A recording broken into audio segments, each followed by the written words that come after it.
Hello friends, law lecture में आप सब लोगों का स्वागत है। आज हम लोग इंडियन एविडेंस एक्ट 1872 में टॉपिक को देखने वाले हैं जिसका नाम है रिलेवेंसी ऑफ जजमेंट। इसे इंडियन एविडेंस एक्ट में सेक्शन 40 से लेके सेक्शन 44 में डिफाइन किया गया है। इसे हिंदी में कहते हैं न्यायालय के निर्णय कब सुसंगत होंगे।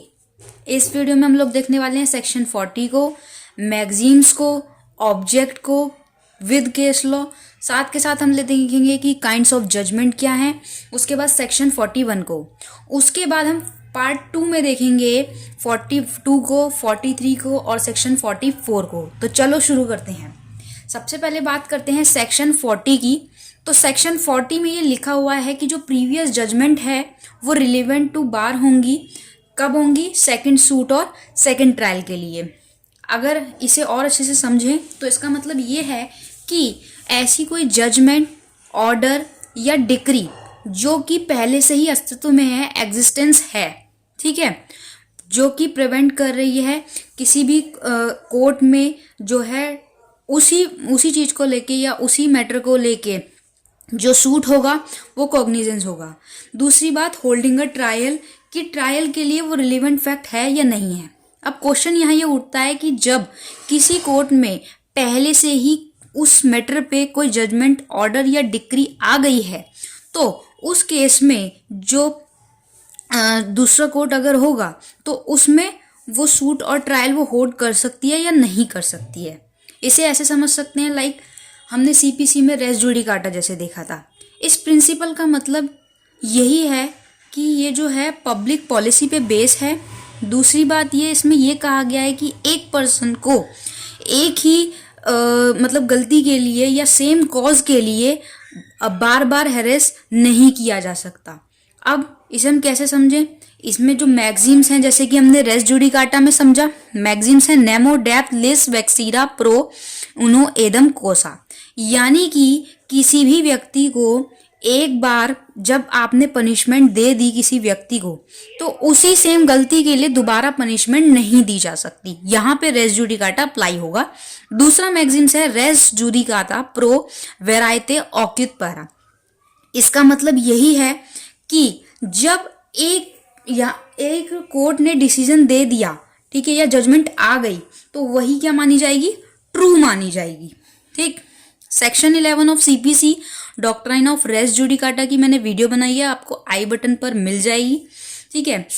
इसमें ऑब्जेक्ट क्या है? मेन इसके ऑब्जेक्ट को हम समझते हैं। ऑब्जेक्ट ये है इस प्रोविजन का कि एक तो ये होगा कि जो कोर्ट में जो मल्टीपल सूट होंगे उनको अवॉइड करना। दूसरा, ये जो कोर्ट का प्रीशियस टाइम होगा वो बचेगा।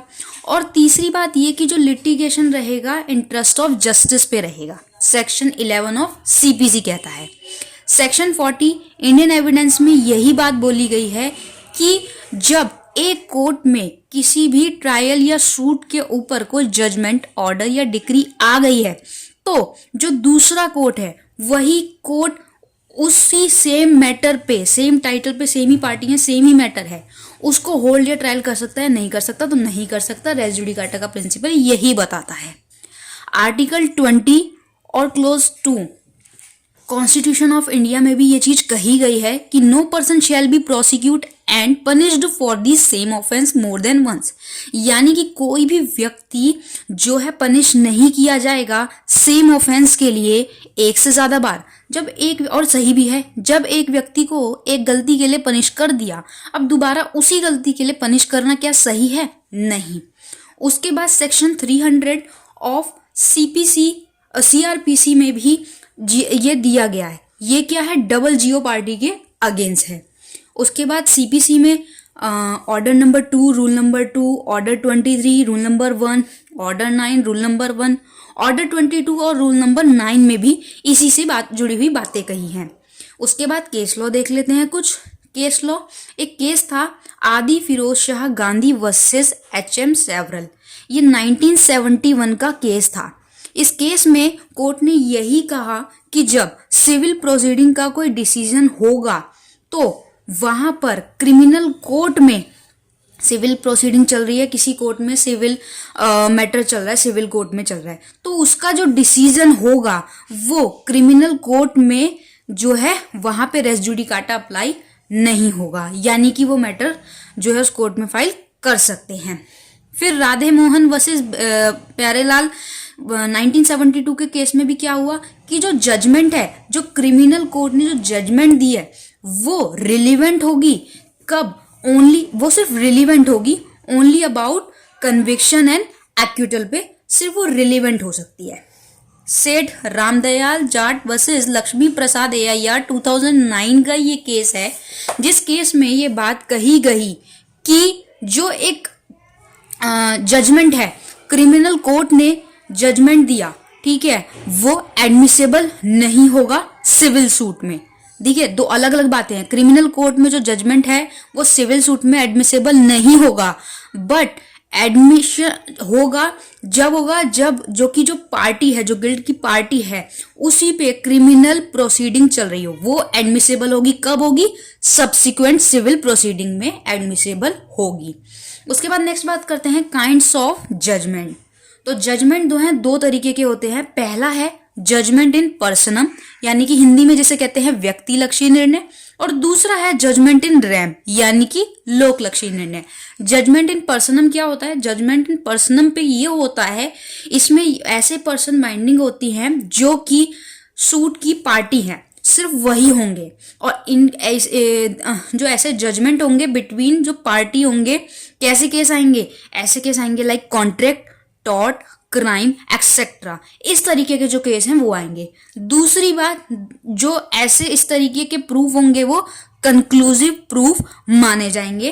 तीसरी बात, अगर सब्सिक्वेंट प्रोसीडिंग चल रही है बिटवीन द सेम पार्टी और जो उसके रिप्रेजेंटेटिव होंगे वो, यानी कि सिर्फ वही व्यक्ति आएंगे जो पार्टी हैं, या मतलब एक तो पर्सन आएगा या जो पार्टीज हैं।